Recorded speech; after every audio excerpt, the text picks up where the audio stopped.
carrying 60 passengers and 4 crew collided with an Army Blackhawk helicopter.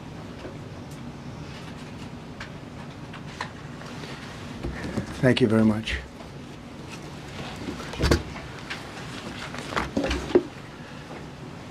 I speak to you this morning in an hour of anguish for our nation. Just before 9 p.m. last night, an American Airlines regional jet carrying 60 passengers and 4 crew collided with an Army Blackhawk helicopter carrying 3 military service members over the Potomac River in Washington, D.C., while on final approach to Reagan National Airport. Both aircraft crashed instantly and were immediately submerged into the icy waters of the Potomac. Real tragedy. The massive search and rescue mission was underway throughout the night, leveraging every asset at our disposal, and I have to say the local, state, federal, military, including the United States Coast Guard in particular, they've done a phenomenal job.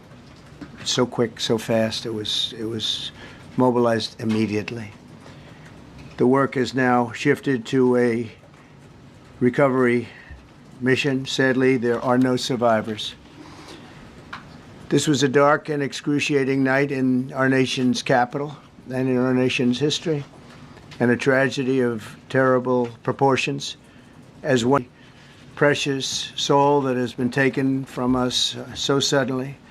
And we are a country of, this has really shaken a lot of people, including people, very sadly, from other nations who were on the flight. For the family members back in Wichita, Kansas, here in Washington, D.C., and throughout the United States and in Russia, we have a Russia contingent, some very talented people, unfortunately, were on that plane. Very, very, very sorry about that. Whose loved ones were aboard the passenger jet. We can only begin to imagine the agony that you're all feeling. Nothing worse. On behalf of the First Lady, myself, and 340 million Americans, our hearts are shattered alongside yours, and our prayers are with you now and in the days to come. We'll be working very, very diligently in the days to come. We're here for you to wipe away the tears and to offer you our devotion, our love, and our support. There's great support. In moments like this, the differences between Americans fade to nothing compared to the bonds of affection and loyalty that unite us all, both as Americans and even as nations. We are one family, and today we are all heartbroken. We're all searching for answers. That icy, icy Potomac, it was a cold, cold night, cold water. We're all overcome with the grief for many who have so tragically perished, will no longer be with us. Together we take solace in the knowledge that their journey ended not in the cold waters of the Potomac, but in the warm embrace of a loving God.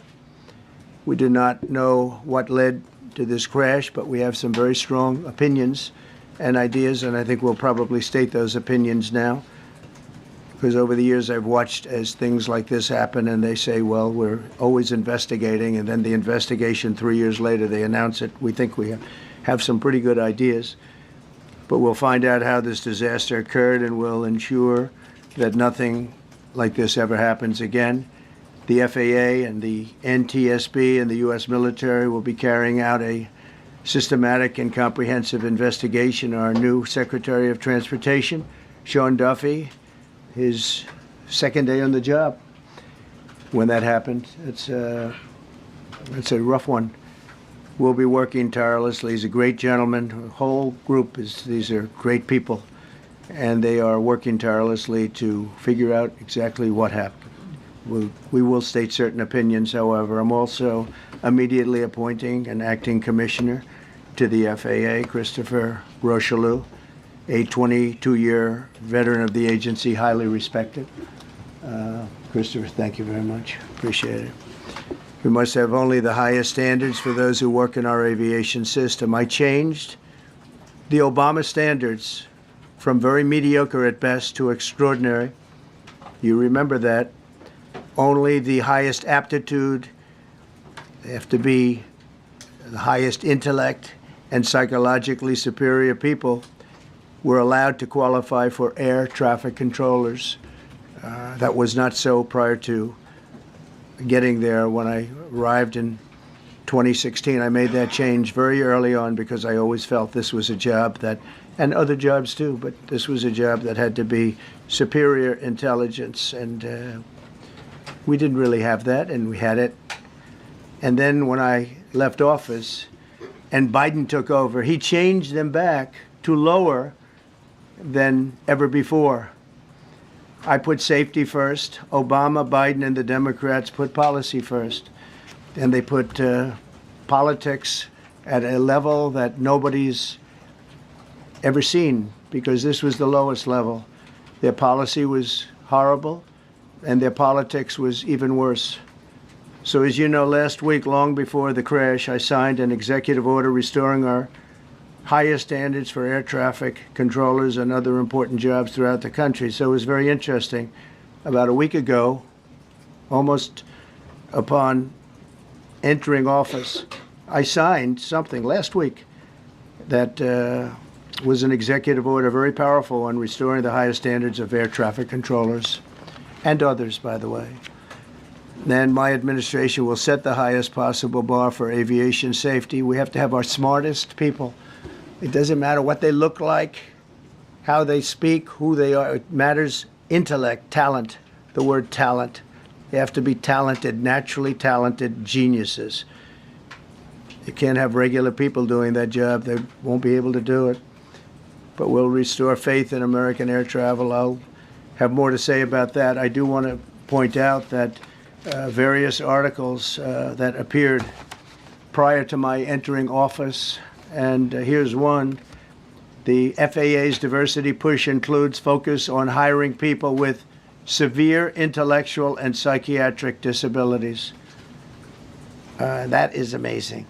And then it says FAA says people with severe disabilities are most underrepresented segment of the workforce, and they want them in, and they want them, they can be air traffic controllers. I don't think so. This was in January 14th, so that was a week before I entered office. They put a big push to put diversity into the FAA's program. Then another article, the Federal Aviation Administration, this was before I got to office, recently, second term.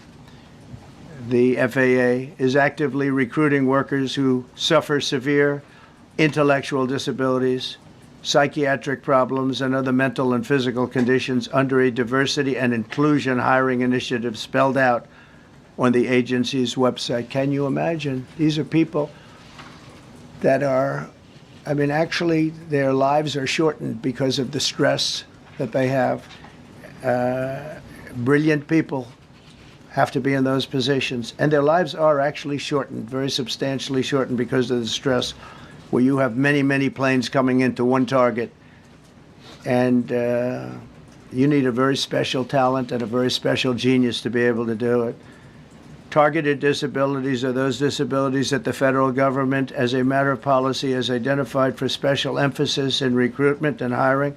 The FAA's website states they include hearing, vision, missing extremities, partial paralysis, complete paralysis, epilepsy, severe intellectual disability, psychiatric disability, and dwarfism all qualify for the position of a controller of airplanes pouring into our country, pouring into a little spot, a little dot on the map, a little runway. The initiative is part of the FAA's diversity and inclusion hiring plan. Think of that. The initiative is part of the FAA's diversity and inclusion hiring plan, which says diversity is integral to achieving FAA's mission of ensuring safe and efficient travel. I don't think so. I think it's just the opposite. The FAA website shows that the agency's guidance on diversity hiring were last updated on March 23rd of 22. They wanted to make it even more so. And then I came in, and I assume maybe this is the reason. The FAA, which is overseen by Secretary Pete Buttigieg, a real winner. That guy's a real winner. Do you know how badly everything's run since he's run this Department of Transportation? He's a disaster. He was a disaster as a mayor. He ran his city into the ground, and he's a disaster now. He's just got a good line of bullshit. The Department of Transportation, his government agency charged with regulating civil aviation. Well, he runs it, 45,000 people, and he's run it right into the ground with his diversity. So I had to say that it's terrible. Then it's a group within the FAA, another story, determined that the workforce was too white, that they had concerted efforts to get the administration to change that and to change it immediately. This was in the Obama administration just prior to my getting there. And we took care of African Americans, Hispanic Americans. We took care of everybody at levels that nobody's ever seen before. It's one of the reasons I won. But they actually came out with a directive, too white.